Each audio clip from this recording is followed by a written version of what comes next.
नमस्कार। India speaks daily में आपका स्वागत है। मैं हूं संदीप देव। गुरुग्राम, हरियाणा का गुरुग्राम हिंदुओं की एक संगठित शक्ति का प्रतीक बन गया। हिंदू सार्वजनिक स्थलों पर नमाज का विरोध कर रहे थे। जो सार्वजनिक स्थल है वहां पर मुस्लिम कम्युनिटी लगातार नमाज पढ़ रही थी। उनके पास मस्जिदें हैं, उनके पास अपने मदरसे हैं, लेकिन चूंकि पॉलिटिकल थॉट है तो उनको अपने आप को यह साबित करना था कि वो वर्चस्व में जीते हैं, वर्चस्व स्थापित करने में उनका यकीन है, तो वो लगातार सार्वजनिक स्थान पर नमाज पढ़ रहे थे।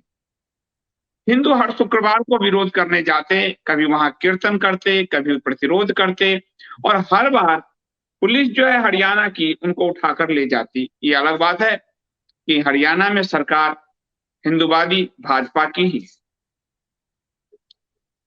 लेकिन हिंदू नहीं हारे, जेल जाते रहे और प्रतिरोध का ये जो सिलसिला है वो लगातार चलता रहा।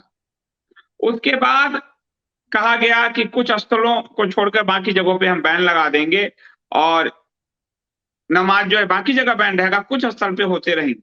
लेकिन हिंदू तब भी नहीं माने, क्योंकि अगर सार्वजनिक जगहों पर वो वर्चस्व की लड़ाई लड़ रहे हैं तो कल को आपके पूरे हाईवे को काट देंगे, आपके घर में घुसकर नमाज पढ़ेंगे। और टीवी डिबेट में तो स्पष्ट ये बात कहा जाने लगा।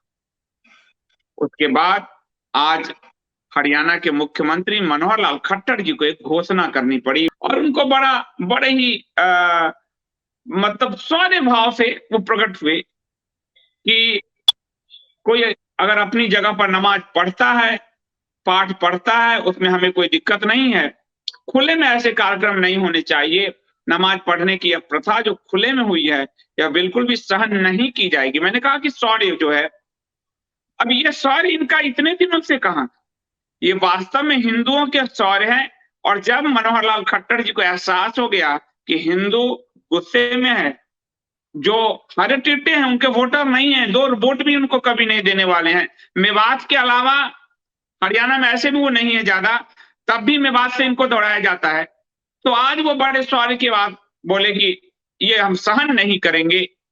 ये हिंदुओं की जीत है और हिंदुओं की इस जीत में जो लोग संगठित प्रतिरोध कर रहे थे वहां पर गुरुग्राम में, गुरुग्राम के सेक्टर 47 है शायद, वहां जो संगठित प्रतिरोध कर रहे थे जो लोग, उनमें उनका साथ देने के लिए दिल्ली से रवि रंजन जी और उनकी टीम भी शामिल थी। मैं रवि रंजन जी का स्वागत करूंगा। रवि रंजन जी वो हैं जिन्होंने झटका के विरुद्ध एक लंबा अभियान चलाया है और झटका मामले में भी इनको बहुत हद तक सफलता मिली है। तो रवि रंजन जी आपका स्वागत है। मैं ये पूरे घटनाक्रम को समझना चाहूंगा कि कैसे इस घटनाक्रम में हिंदुओं का जो है विरोध प्रकट हुआ। जो हिंदू सोए रहे थे उन्होंने बड़ा विरोध किया और विरोध करके जीत हासिल की। ये बड़ी जीत है जी। ये बड़ी जीत है और ये घटनाक्रम कल जो खत्म हुआ, ये शुरू परसों नहीं हुआ था या 1 महीना पहले या 2018 में नहीं शुरू हुआ था। ये घटनाक्रम तो 1400 साल पहले शुरू हो गया था। और जहां तक सोए रहने की बात है, हम 1400 साल से सो रहे हैं। बीच बीच में कभी अंगड़ाई ले लेते हैं, उठ लेते हैं और कभी कभी ऐसे प्रोग्राम रुक भी जाते हैं। ये बिल्कुल वर्चस्व की लड़ाई नहीं, अपने को स्थापित करने की और दूसरे को नीचा दिखाने की लड़ाई थी कि हम हैं और हम जहां चाहें जो चाहे कर सकते हैं। पंगु प्रशासन हमारा कुछ नहीं कर सकता और आप लोग भी कुछ नहीं कर सकते। मैं गुरुग्राम के उन सेक्टर्स की या सेक्टर्स के अंदर उन ब्लॉक्स की बात कह रहा हूं जिसके अंदर 99.9 नहीं 100% हिंदू है। और उसके जो पार्क हैं वो किसके होंगे? आरडब्ल्यू के होंगे? नहीं, सेक्टर 47 में तो शायद 1-2 घर हैं, मगर सेक्टर 37 में 12 में इस तरह की तमाम 156 जगहों में कुछ ऐसी जगहें भी थी जहां पे अगर 300 घर है उस कॉलोनी में तो उसमें एक भी हिंदू के अलावा नहीं है, एक भी। अब उनके जो पार्क हैं या तो वो आरडब्ल्यू के पास है, उसकी मेंटेनेंस, या गुड़गांव म्युनिसिपैलिटी के पास है, या हुडा के पास, यानी हरियाणा अर्बन डेवलपमेंट अथॉरिटी के पास है। ऐसी स्थिति में जहां पे 100% हिंदू है, गुड़गांव में सिटी में जहां पे सेक्टर्स की बात हो रही है, लगभग सभी हिंदू हैं और म्यूनिसिपैलिटी में हिंदू मेजॉरिटी है, बीजेपी मेजॉरिटी है, बीजेपी और जो मेयर हैं वो भी बीजेपी की है। हरियाणा में सरकार बीजेपी की है और केंद्र में सरकार बीजेपी की है। इस सब के बावजूद अगर हिंदुओं को गिड़गिड़ाना पड़े कि कृपा करके आप मेरे दरवाजे के आगे ये ना करें, कृपा करके मेरा पार्क ना घेरें और इसको कचरा ना करके जाएं, और ऐसा किया जाता था कई जगह पे कि कचरा फेंक दिया जाता था नमाज के बाद जानबूझ के लाके इधर उधर से, और वो अगले जुम्मे तक पड़ा रहता था ताकि कोई और यहाँ पे कुछ करने की चेष्टा ही ना करे। ये 2018 तक चलता रहा, फिर कोविड हो गया, फिर बंद हो गया। इस दौरान अफसरों की ट्रांसफर्स हो गई। अब जो स्थिति आई, जब दोबारा कोविड खत्म हुआ, तो इस तरह पहले से ज्यादा गिनती में आके सड़कें, पार्क घेर के नमाज पढ़नी शुरू कर दी गई। ये तो एक बैकग्राउंड है जो दुनिया भर में चलती है। गुरुग्राम में विशेष क्या हुआ, अब इसमें किसकी गलती है ये आप पर लगा सकते हैं। एक साथ लिस्ट लेके आए कि ये हमारे को 156 जगह, मतलब वो बदलती रही, कभी 136, कभी 137, कभी 156 जगह हमें अलॉट कर दी गई है नमाज पढ़ने के लिए। पहली बात, अलॉट किसने करी? फिर ये जी हमारी सहमति हो गई, आपसी सहमति से कर रहे हैं। सहमति किसकी हुई? उसके नीचे ना अलॉट करने वाले के हस्ताक्षर, ना सहमति वाले के हस्ताक्षर। तो सीएम ऑफिस से या सीएम के यहां से जो पता लगा कि और कुछ लोगों ने कहा साहब सीएम को डीसी ने गुमराह कर दिया। तो सीएम साहब का अपना एक तंत्र होता है, केवल डीसी के ऊपर नहीं चलते। गुमराह क्या कर दिया कि यहां पे हमने अनुमति दे दी थी। कोई भी डीसी किसी सड़क को घेर के नमाज पढ़ने की कैसे अनुमति दे सकता है? जब डीसी साहब से बात हुई तो उनको बताया गया कि साहब यहाँ पे 137 जगह तो पहले से अलॉट हैं। जब उसको और कुरेदा गया, किसने अलॉट करी थी? आपसे पहले के डीसी के साइन है, उससे पहले वाले डीसी के साइन है, या आपके साइन है? किसने अलॉट करी? तो साहब हमने तो नहीं करी। यही लोग कहते हैं पहले हुई थी। अब जो पहले हुई थी ना उसमें किसी एडमिनिस्ट्रेशन के किसी आदमी के साइन, ना किसी हिंदू के साइन, मगर एक लिस्ट लेके घूम रहे थे कि हमारे को अलॉट हो गई। और उस पर कहते हैं सीएम साहब ने उसी के ऊपर बयान दे दिया कि यहां पे जहां अलॉट है नहीं रोकी जाए, और जो रोकने गए उनको उपद्रवी तत्व कह के अरेस्ट कर लिया गया। कम से कम 40 लोग समय समय पे अरेस्ट हुए और उनके प्रावधान ऐसे रखे गए कि 3 लाख, 4 लाख, 5 लाख की जमानत तक रखे गए। यानी हर तरह से प्रताड़ित करने का कार्यक्रम चलता रहा उस लिस्ट के ऊपर जो कभी थी ही नहीं। 5 नवंबर को एक प्रोग्राम किया गया गोवर्धन पूजा का, जिसमें मैं भी गया था, और उस स्थान पे गोवर्धन पूजा करी गई। इसके बाद जब लिस्ट को देखा गया, खंगाला गया, तो लिस्ट कभी थी ही नहीं, कभी साइन ही नहीं थी। तो अब यहाँ पे प्रशासन का दायित्व बनता था कि जो मूर्ख बना रहे हैं, प्रशासन को धोखा दे रहे हैं, ब्रीच ऑफ ट्रस्ट कर रहे हैं, उनके अगेंस्ट केस करने का, वो नहीं हुआ। और केसेस हुए, मतलब ब्रीच ऑफ ट्रस्ट का नहीं हुआ। फिर उसके बाद बहुत सारे हमारे सेकुलर लोग आ गए जिन्होंने अपनी जगहें ऑफर करनी शुरू कर दी। तो ये उनकी मर्जी है। हमारे कुछ पत्रकार भी थे, कुछ सेकुलर हमारे पत्रकार थे, राहुल देव जैसे पत्रकार थे। जी जी, उन्होंने अपनी जगहें ऑफर करी। चलिए, वो उनकी मर्जी है, निजी जगह है। उनका कहना यह था कि साहब इनके पास जगह नहीं है। जगह नहीं है, इतनी जगह है वहां पे मस्जिदों की कि जितने गुड़गांव में मुस्लिम है वो सब आ सकते हैं उसमें। दूसरा उनका कहना था जी हमारी आबादी बहुत बढ़ गई है।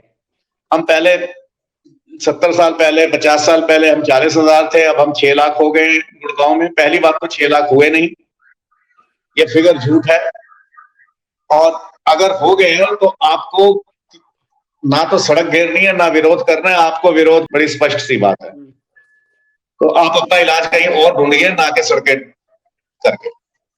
इसके बाद हमारे एक कथाकथित गुरुद्वारे के प्रधान साहब ने कहा जी वो गुरुद्वारे में आके नमाज पढ़ देंगे। यहां से एक बहुत ही घिनौना काम उन्होंने करा, एक बहुत ही नीच काम उन्होंने करा, जो गुरुद्वारे के प्रधान भी नहीं थे, इनलीगली बैठे हुए हैं। ऐसी भी चीजें आ रही हैं सामने, उसके ऊपर भी देखा जाएगा कितने वो लीगल है कितना इलीगल है।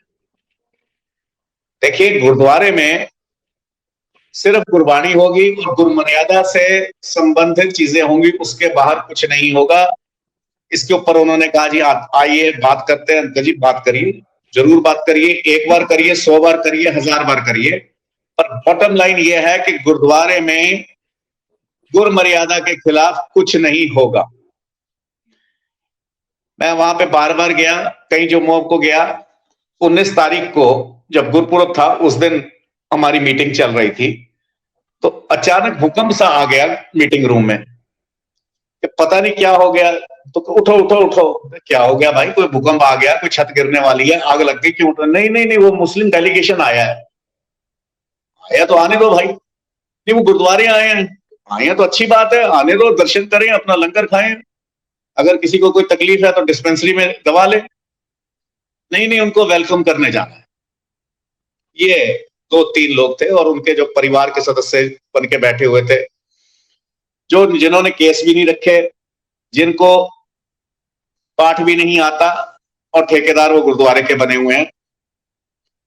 और उनमें 1-2 ऐसे थे जो थोड़ी बहुत पंक्तियां जानते हैं इधर उधर की। इस स्थिति में जब हमने कहा जी देखिए वो आए हैं, वेलकम, बाकी वेलकम करके उठ के जाके उनको वेलकम करना, ये तो अकबर भी आया था तो उसको भी नहीं करा गया। तो ये राज्यसभा के मेंबर, एक्स मेंबर होंगे या जो भी होंगे, जब वो गुरु घर में आ गए तो सब बराबर हैं। आप मंत्री हैं, प्रधानमंत्री हैं, राष्ट्रपति हैं या कोई भी हैं, यहाँ पे आपने आना है तो शीश झुका के आना है, मोस्ट वेलकम। बाकी अपनी हेकड़ी लेके साथ में नहीं है। तो साथ बात उस दिन ये हुई कि वो कहते हैं कि मोहम्मद ही अल्लाह का रसूल है और उसके अलावा कुछ नहीं है, उसी रसूल को मानना है हमने, उसके अलावा जो मानता है वो गलत है, या ऐसा कुछ भी वो कहते हैं। उसका पूरे मेरे को अर्थ और अनर्थ में नहीं जाना, परंतु हम ये कहते हैं गुरु मान्यो ग्रंथ, गुरु ग्रंथ साहब के अलावा हमारे लिए कोई देहधारी गुरु नहीं है और हम किसी और को नहीं मानेंगे। तो ये दोनों चीजें एक ही स्थान पे कैसे हो सकती हैं? गुरु मर्यादा के खिलाफ है ये, और ये हम होने नहीं देंगे। ये हमारा स्टैंड था बिल्कुल क्लियर। फिर उसमें आया कि साहब जहां प्रकाश होता है वहां नहीं, हम नीचे करेंगे, बेसमेंट में करेंगे, ये करेंगे, वो करेंगे। उसमें मेरा स्टैंड बिल्कुल क्लियर था कि जो भी गुरुद्वारे की या सिख संस्थाओं की जगहें हैं, चाहे वो कमर्शियल दुकान ही क्यों ना हो, उसमें भी मर्यादा के खिलाफ नहीं हो सकता। अगर गुरुद्वारे की कोई दुकान है और वो किराए पे देते हैं तो पहले ये शर्त रखनी पड़ेगी कि यहाँ पे शराब की बिक्री नहीं होगी, यहाँ पे सिगरेट नहीं बेची जाएगी। तो आप ये सवाल ही नहीं उठता कि इधर हम उधर कर लेंगे, पार्किंग में कर लेंगे, यहाँ कर लेंगे। ये हमारा बहुत संघर्ष चला और आखिर में हमें वहां पे एक रक्षा पंक्ति बनानी पड़ी, ह्यूमन चेन बनानी पड़ी, ताकि असामाजिक तत्व उसमें ना आ सके। ये गुरुद्वारे का रहा और अंत में जाके उनको ये मानना पड़ा कि गुरुद्वारे में नमाज नहीं, हम इजाजत नहीं देते, जबकि आप इजाजत देने वाले कोई नहीं। ये एपिसोड अभी चल रहा था तो फिर ये हुआ कि जी हम इतनी जगह नहीं उतनी जगह पढ़ेंगे। और कल जो हिंदुओं को, जैसे आपको पहले बताया, ले गई पुलिस प्रशासन, ले गया, उनके ऊपर धाराएं लगाई, 5-5 लाख रुपया, 3-3 लाख रुपया उनको रख दिया गया कि इतने में जमानत होगी, जो एक बहुत ही विचित्र सी बात है। कल इमाम काउंसिल ने एक न्योता भेजा, मेरे को भी भेजा, किसी के थ्रू भेजा कि साहब हम सीडीएस साहब की मृत्यु अचानक हो गई, उसके ऊपर हम शोक सभा रखना चाहते हैं, आप और बातचीत भी करें।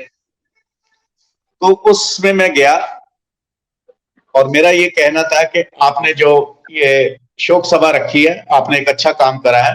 आपने भारतीय सेना को फूल देने का काम करें, पत्थर ना मारें, और आपके जो हम मजहबी हैं उनको भी समझाएं। आपने ये करा, सराहनीय काम है, और इसमें हम आपको वेलकम भी करते हैं और आपकी सराहना भी करते हैं। मगर इसका ये अर्थ कतई ना निकालें कि इससे आपको कोई कंसेशन मिल जाएगा। इनलीगल एनक्रोचमेंट, सड़क घेरना, जहां से एम्बुलेंस ने निकलना है, जहां से बच्चों ने जाना है, ये है जो भी जगह आपकी नहीं है वहां पे आप नमाज नहीं पढ़ सकते। भले वहां के अगर वो धार्मिक जगह है या कोई सोशल ऑर्गेनाइजेशन है या सरकारी वो है, अगर वहां के हेड ने भी दे दी है परमिशन तो भी नहीं दे सकते, क्योंकि वो सबकी जगह है। और अपनी जगह में भी आप पढ़ेंगे तो किसी को असुविधा नहीं होनी चाहिए। मुस्लिम पक्ष का यह कहना था शुरू से कि साहब हमारी 19 मस्जिदों के ऊपर हिंदुओं के कब्जे हैं। इस पर जब बात हुई, हमने कहा अगर ये आपकी बात ठीक है, चलिए हम ये भी नहीं कहते कि आप अरब से उठा के लाए थे, जमीन यहाँ के थी, आपके कोई बड़े बुजुर्ग कैसे भी बन गए, दबाव में बन गए, लालच में बन गए, चलिए अब वो मुसलमान है और आपने वहां पे मस्जिदें बना ली। रही कब्जे की बात, तो अगर हिंदुओं का वहां पे नाजायज कब्जा है तो हम ना केवल छुड़वाएंगे, आपको दूध से धो के देंगे। पर इसके साथ एक बात और सुन लीजिए, 1 लाख मस्जिदें ऐसी हैं जो मंदिरों पे बनी हुई हैं, तो उसकी भी बात हो जाए साथ में।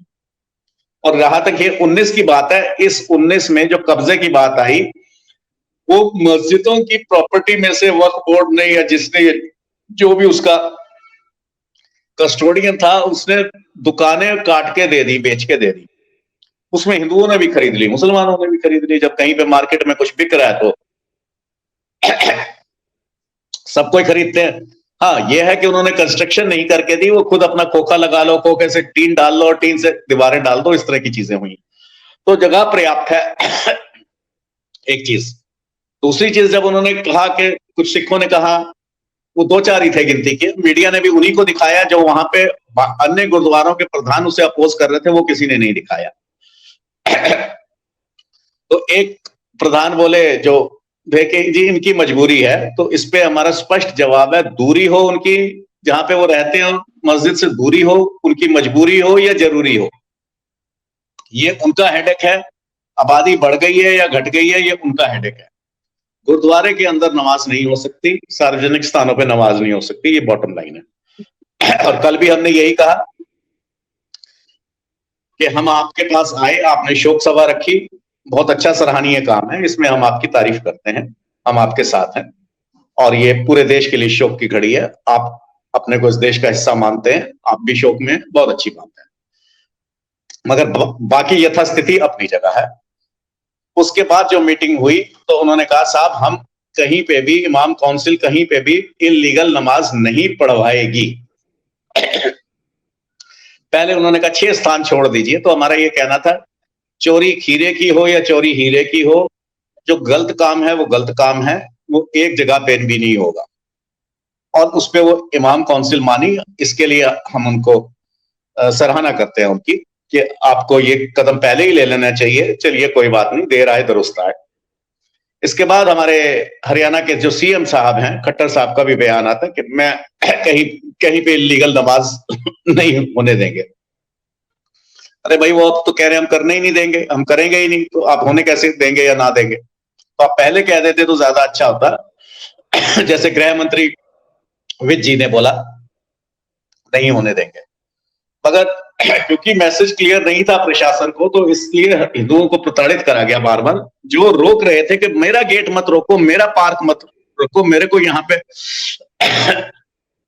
दिन में काम है, मेरा कॉलोनी का काम है, मेरे को धूप सेकनी है, मेरे को क्यों रोक रहे, उनको बंद करा गया। नागरिक खट्टर साहब जो हैं आज बड़े दावे कर रहे हैं, क्या हर शुक्रवार को जो हिंदू अरेस्ट हो रहे थे, खट्टर साहब को पता नहीं चल रहा था? सोए हुए मुख्यमंत्री हैं वो। ये तो आप खट्टर साहब से ही पूछिए कि जब मौलाना लोगों ने ही ऐलान कर दिया कि हम यहां पे नहीं करेंगे, तो उसके बाद कोई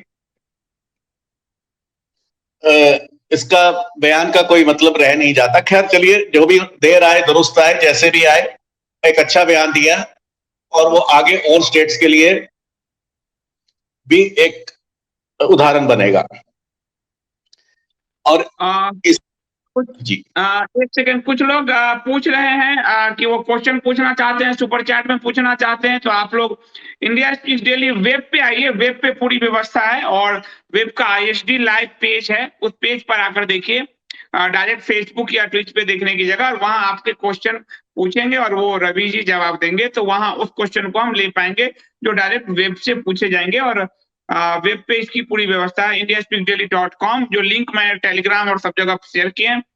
और उसके बाद .com/ISD लाइव पेज है, आप उस पे जाइएगा तो वहां के क्वेश्चन हम ले पाएंगे।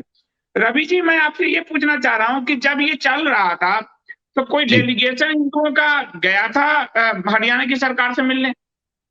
जी हरियाणा की सरकार से मिलने महावीर भारद्वाज जी, जो 22 हिंदू संगठन हैं वहां के, संयुक्त संघर्ष समिति, वो थे।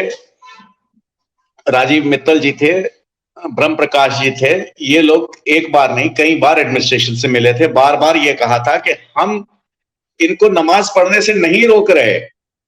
यहां तक कहा कि अगर इतनी ही समस्या है तो एक बार मैं इनको अपने घर पे भी इनवाइट कर दूंगा,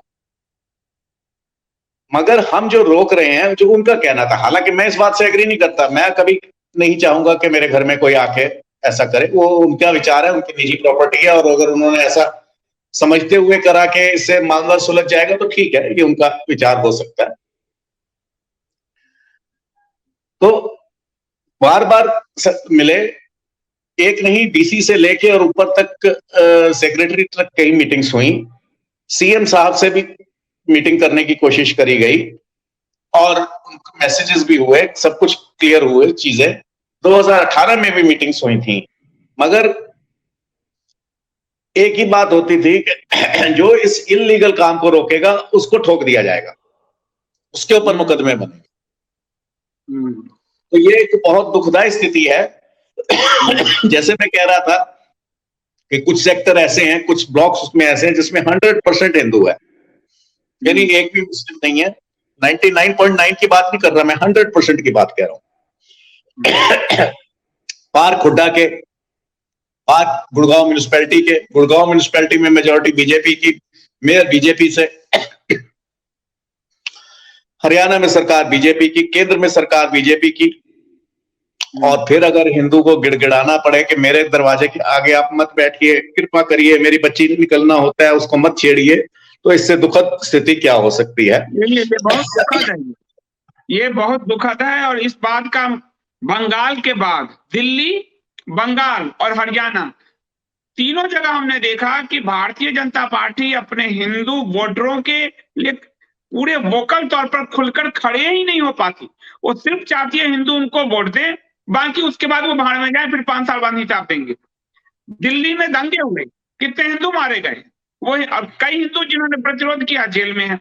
बंगाल में हिंदुओं का पलायन हुआ, हिंदू मारे गए बड़ी संख्या में। जिन्होंने भाजपा को वोट किया था, भाजपा का कार्यकर्ता मारा गया, लेकिन उनके लिए कोई वो तो हाईकोर्ट के आदेश आए ह्यूमन राइट की जांच कराने की, वरना केंद्र सरकार जांच भी नहीं करा रही थी।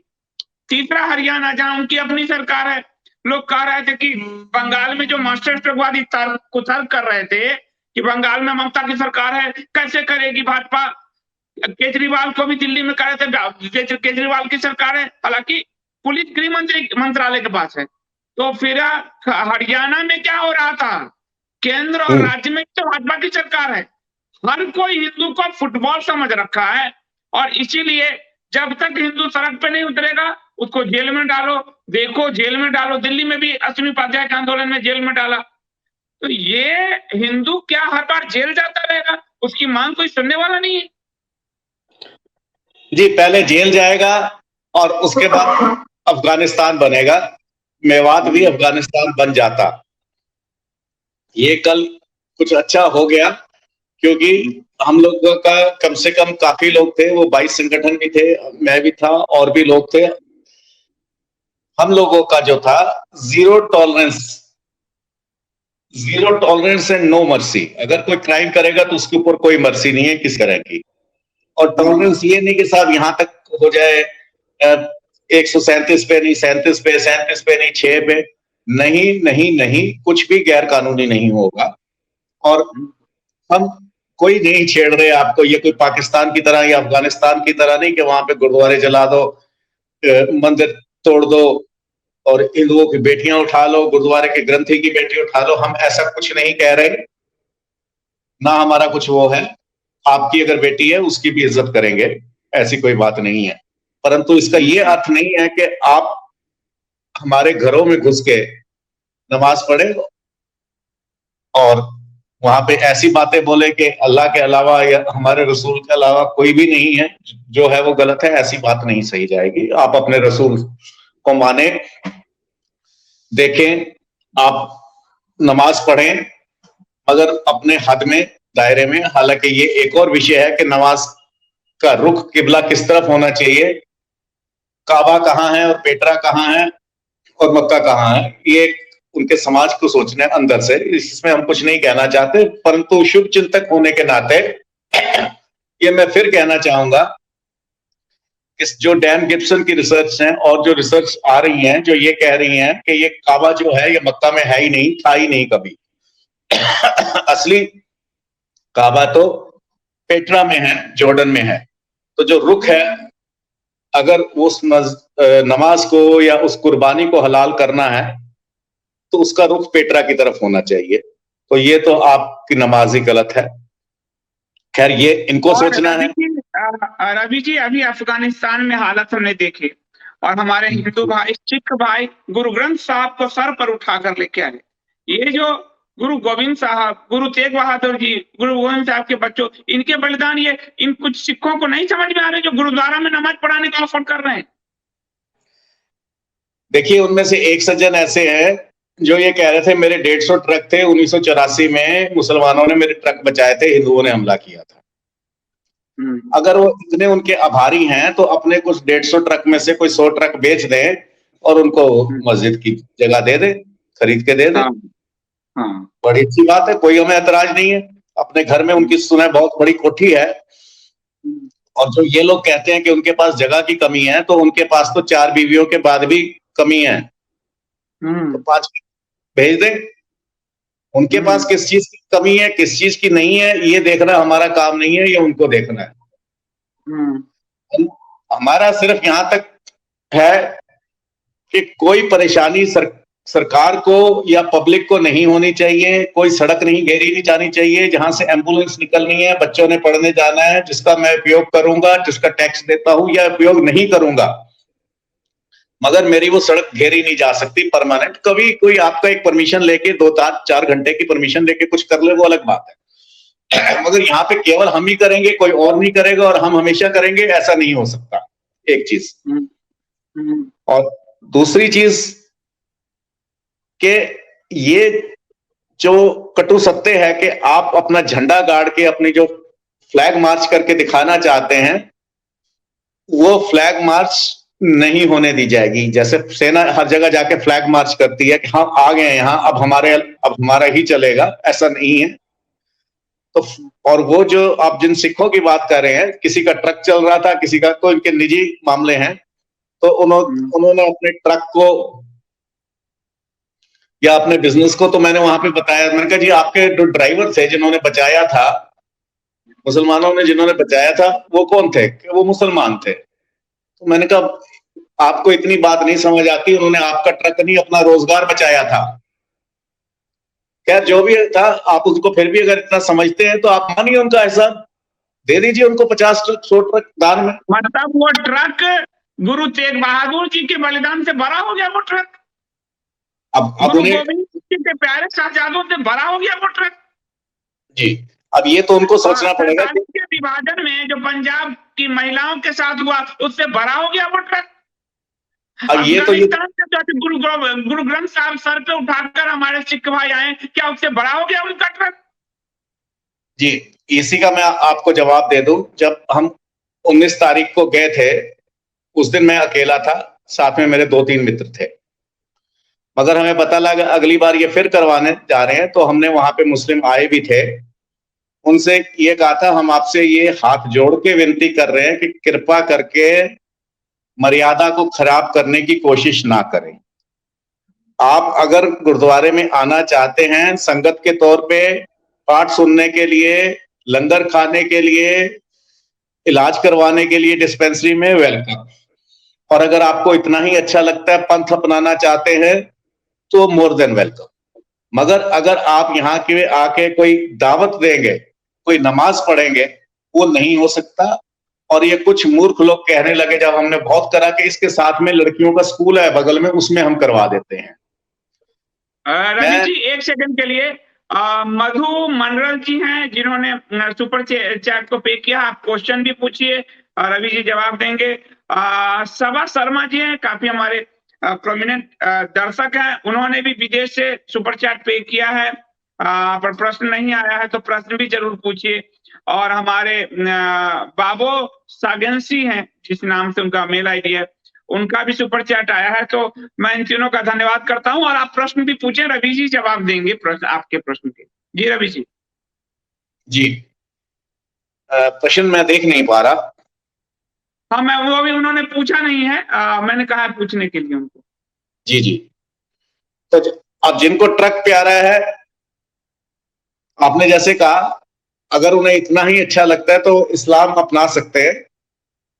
इसमें हमारे ट्रक को बची रहेगी, पूरी जिंदगी ट्रक बची रहेगी उनकी। ट्रक बची रहेगी या बेटी बची रहेगी कि नहीं, ये तो मुझे नहीं पता। ये तो जो ईश्वर ने लिखा है वो है, मगर वो अपना सकते हैं, स्वतंत्र है।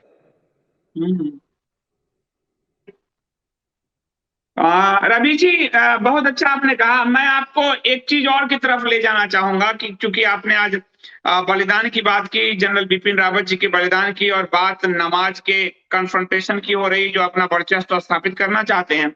ऐसे में एक बड़ी राहत की खबर आई है।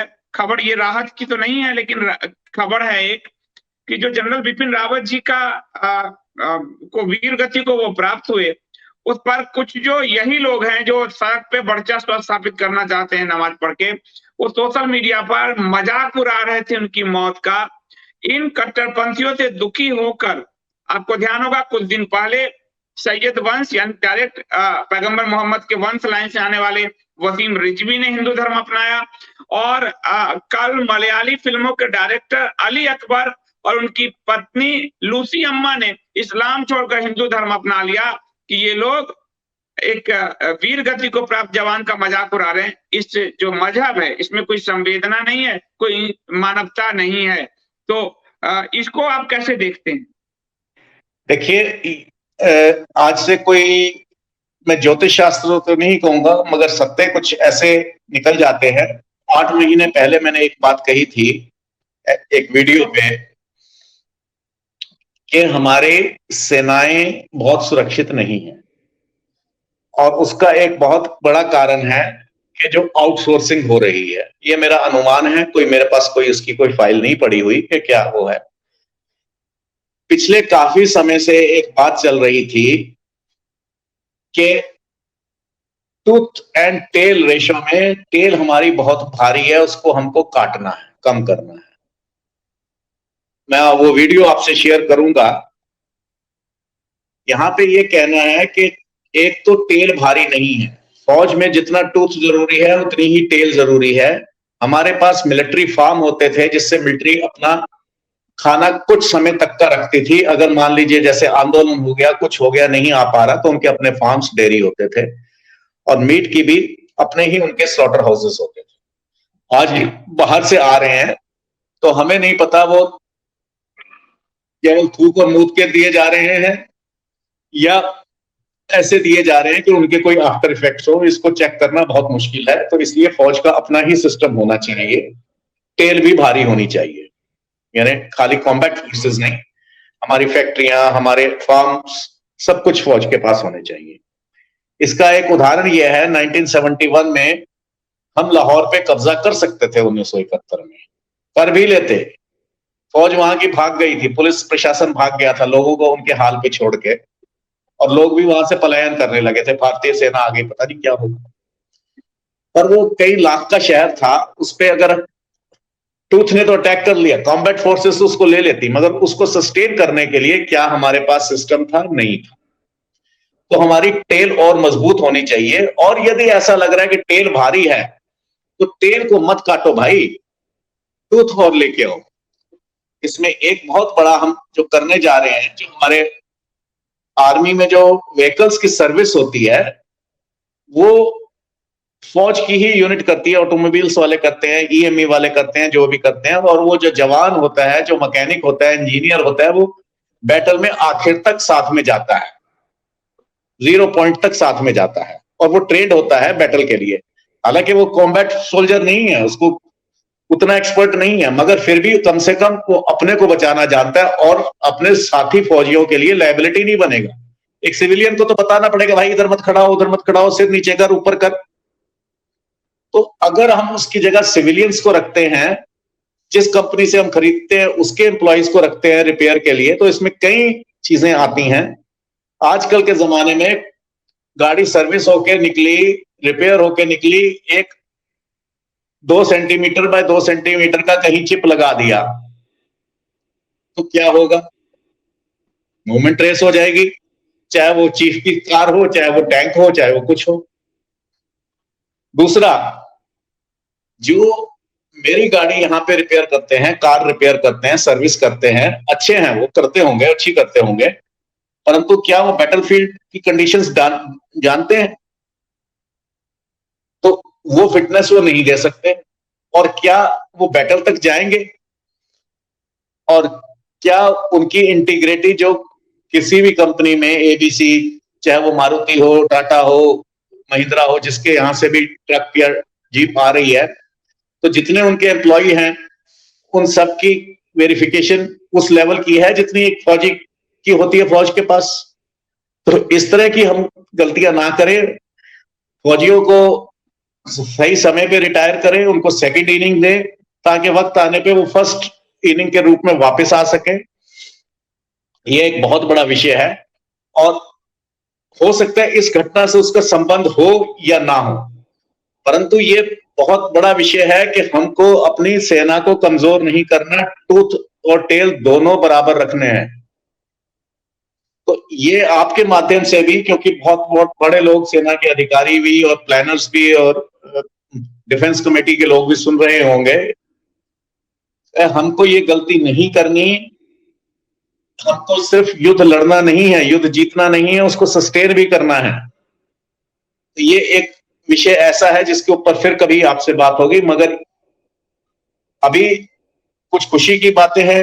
अफगानिस्तान से जो लोग आए हैं उनमें से कुछ से हम टच में हैं, और जो वो बताते हैं वो सुनना भी मुश्किल है, अगर सुन भी ले तो भी रूह कांप जाती है। तो जो लोग वहां से आए हैं उनके ये हाल देख लो, और कम से कम ये आप भाईचारा और कसाईचारा में समझ रखो कि ये भाईचारा नहीं, कसाईचारा है। जहां पे वो भाईचारा कर रहे हैं, जैसे कल उन्होंने भाईचारा दिखाया, कोई एहसान नहीं किया। मैं इल्लीगल काम नहीं करूंगा, कोई एहसान नहीं है, परंतु ठीक है, इमामों के ऊपर बहुत सा प्रेशर था, उन्होंने उस प्रेशर को झेलते हुए भी उन्होंने ये बात कही कि हम इल्लीगल जगह पे नमाज नहीं पढ़वाएंगे। हालांकि शायद उनको कुछ इनकम भी होती हो पढ़वाने से, जैसे हो सकता उसमें कुछ गलत भी नहीं है, कोई जारी कर लेता है तो वो भी हो सकता लेते हो, या मैं इसका ज्ञान नहीं रखता, परंतु फिर भी उन्होंने अगर ये कहा अपने सारे प्रेशर्स के बावजूद कि हम नहीं करेंगे, तो हम उनकी इस चीज की सराहना करते हैं, और ऐसा होना नहीं चाहिए। चलिए रवि जी, ये आपने काफी डिटेल में बताया, क्योंकि ये तो छोटी सी खबर आ रही थी और आपने काफी डिटेल में बताया, इसके लिए हम आपका धन्यवाद करते हैं।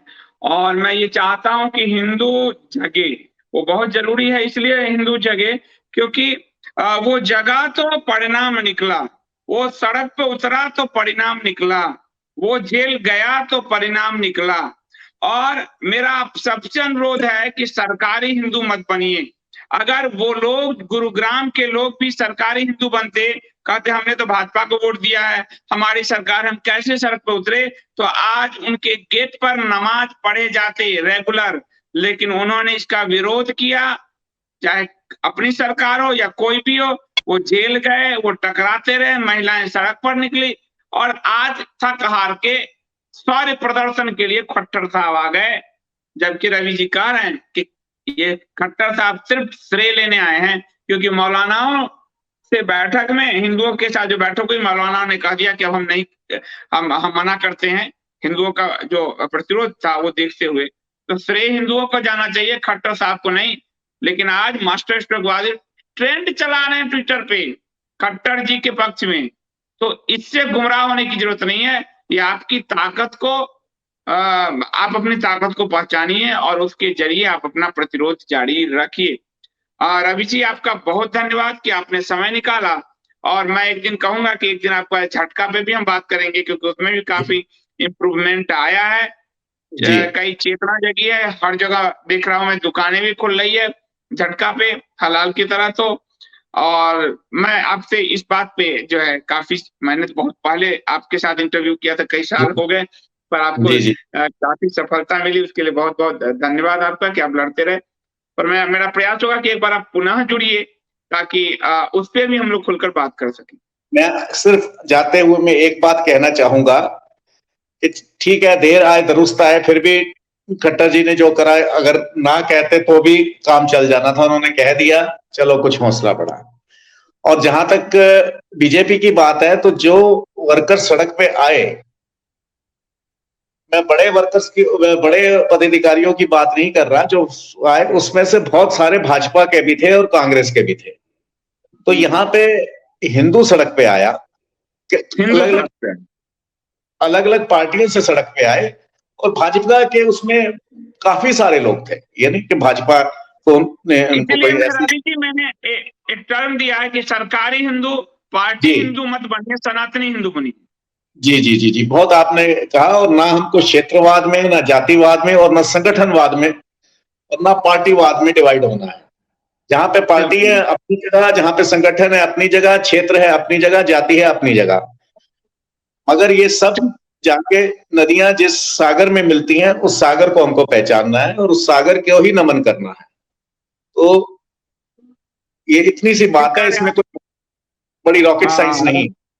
नहीं, धन्यवाद रवि जी कि आप लोगों ने एक लंबी लड़ाई लड़ी, और उस लड़ाई में लोगों की चेतना जगी, लोग जेल तक जाने से नहीं हिचके, और जिसके कारण हिंदुओं को एक बड़ी जीत मिली। ऐसी जीत की आवश्यकता थी, ताकि कम से कम वो जो हारा हुआ मन है वो हर राज्य में, खासकर बंगाल में, दिल्ली में, आपने देखा हो एक और बैटल अपनी ही भाजपा सरकार से हिंदुओं ने जीता है, उत्तराखंड में देवस्थानम बोर्ड भंग करा के। तो हिंदू अब जग गया है, और हिंदू अब बियॉन्ड पार्टी सोचने लगा है। ये हर पार्टी को सोचना है कि हिंदू किसी की बपौती नहीं है, हिंदुओं का वोट। आप हिंदू के साथ हैं, आपके साथ हिंदू खड़ा है, पर आपको वोट देकर वो निश्चिंत होने वाला नहीं है। वो अपने मुद्दे को जानता है, पहचानता है और उसको उठाएगा। और रवि जी जैसे लोग अपने संगठन के साथ, अपने आगे नेतृत्व के साथ इस तरह जो है हिंदू समाज के लिए बड़ी भूमिका अदा करते रहेंगे। बहुत बहुत धन्यवाद रवि जी आपका।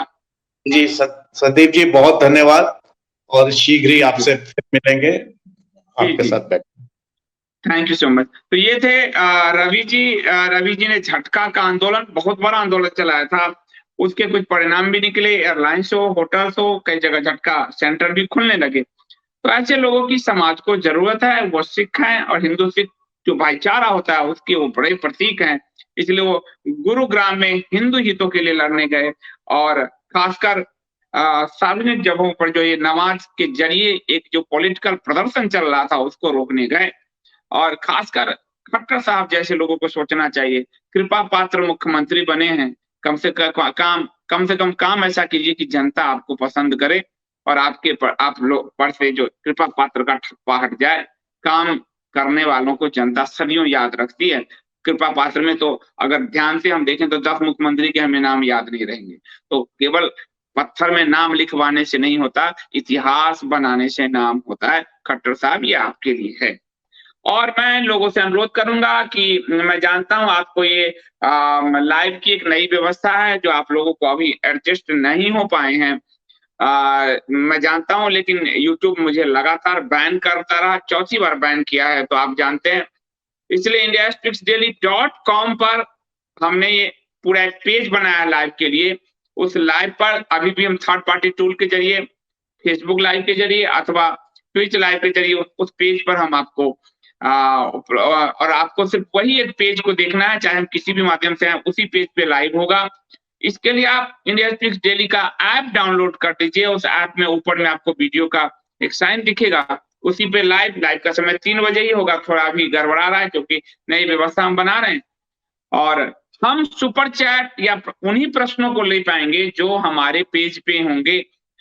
ये थोड़ी हम वरीयता देंगे ही देंगे, क्योंकि हम चाहते हैं हमारे प्लेटफॉर्म इंडिजिनस प्लेटफॉर्म बने हों। हम एक यथास्थितिवाद में फंस चुके हैं। यूट्यूब एक सुविधा हो गया, फेसबुक एक सुविधा हो गया, जिसके कारण हम कुछ दूसरा नहीं सोचना चाहते।